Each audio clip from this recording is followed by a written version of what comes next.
سألت البحر لحد امتى الحب هيفضل يكسرني؟ الود مرتش، الموجة سكتت، واحساسي قالي مفيش حد فهمك غير صوتك اللي بيوعدني. اصل القصة مش انه ساب، القصة ان انا اللي سمحت لروحي تتعلق بحبة المكانتش بتسند.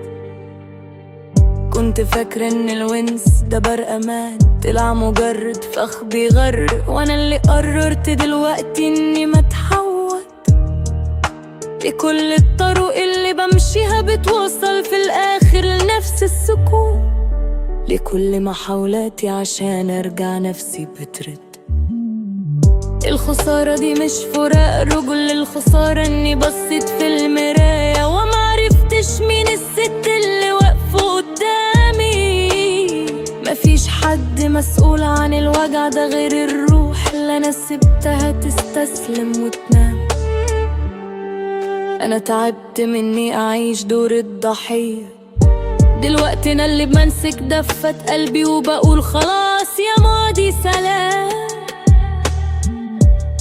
كل اللي فات كان درس قاسي خلاني النهاردة أقوى، ومش محتاجة نظرة حنينة عشان أوقف في الكلام.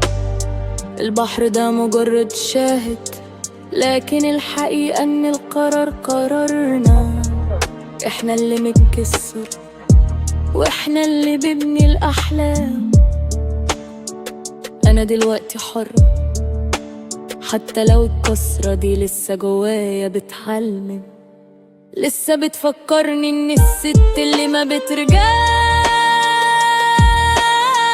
لنفس المكان.